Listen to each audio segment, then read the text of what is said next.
A letter of continued interest is a way of telling the admissions office that you are still interested in attending despite being waitlisted or deferred. It also is an opportunity to give them an update on your application materials or anything that's been going on in your academic life that you might want to update them on that could be a additional help in your consideration for admissions. This is a way to help stand out compared to other waitlisted and deferred applicants.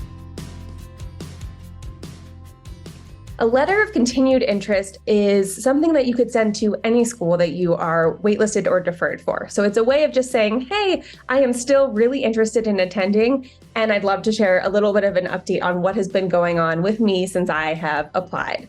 A letter of intent is different because you are really showing your commitment, telling the school, your top choice school, that if given the opportunity to attend, you will enroll. So you're really making that commitment. So you only want to send a letter of intent to a school that you are ready to say yes to.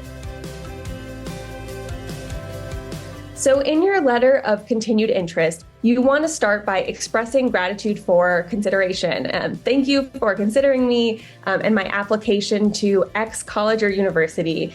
Even though it may have been disappointing to be waitlisted or deferred, you want to show your enthusiasm for the school because there is still an opportunity to be admitted. Then you're going to want to give them an update on any of your application materials and something that has changed or new information that was not included in your original application.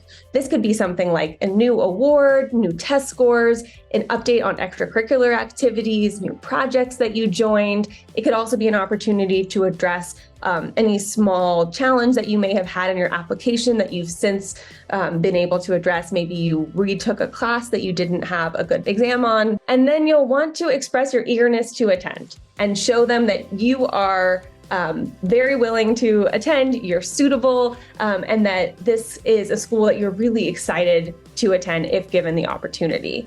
You can also use this as an opportunity to show other ways that you have shown your interest in this school. So campus visits, if you've been following any of the research coming out of the university, if you've been attending any webinars, you might want to mention one or two of those things as an opportunity to show how committed and interested you are.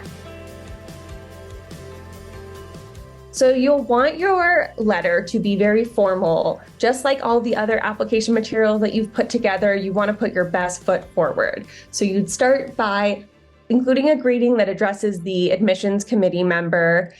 You'll want to introduce yourself and include your name, maybe your school, some quick information so that they could easily identify your application.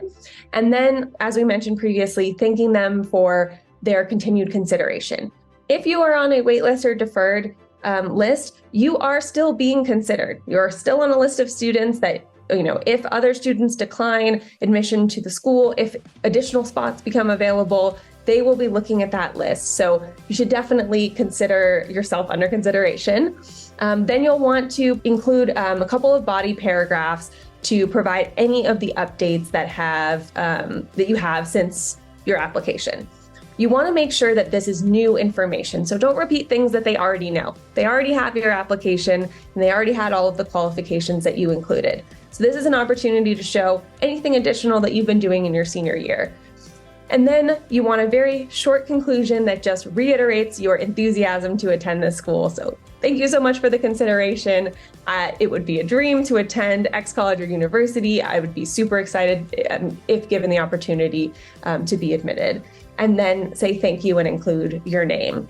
You want this letter to be short and sweet. So about a half page to 1 page, single spaced in length is probably right. Really kind of keeping it short and sweet, making sure it's formal in tone, and making sure you're also providing the school with new information and not reiterating what they already know. So the best way to find out who to send this letter to is to read your waitlist letter carefully and follow the instructions from your school. You always want to make sure that you are following any instructions that they give you. So this could mean that they have an email address to direct your letter to. There may be a name of a particular person. There may also be a portal or a way to upload additional information about your candidacy while you're on the wait list. Schools have started to get used to students sending these letters, so they often try to provide instructions up front about where to direct them. When in doubt, call the school or email the admissions office and you can ask them. And if you're not sure, that's the best way to go. You also want to make sure that if this waitlist letter says, please do not send us anything, that you also follow those instructions. So if they ask not to send them a letter, then take them seriously and listen to their instructions. Don't send them anything additional.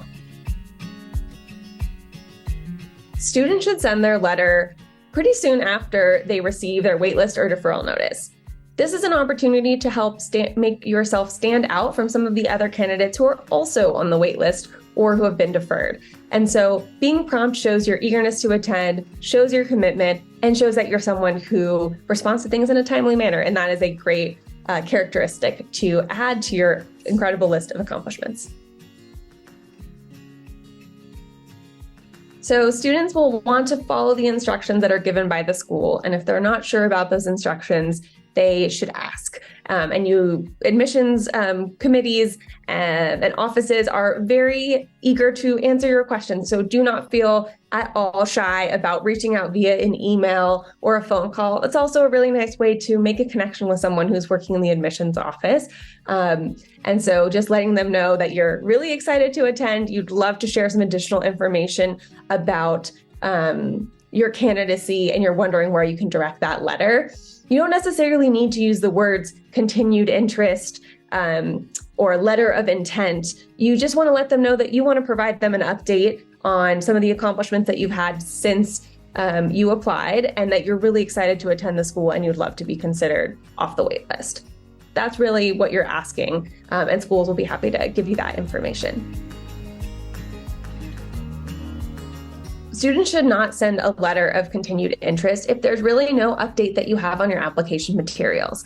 You want to be able to share an update that is compelling and exciting, something that you had a 4.0 in your first semester, you achieved a great accomplishment, you won an award, you improved your test scores. But if you don't have any additional updates, don't send a letter. Know that the original application materials that you sent were fantastic and you should feel confident in those, and kind of be patient. But the purpose of the letter is really to show your tangible achievements that you've made in your academic life since applying. So if you don't have any updates, don't send one.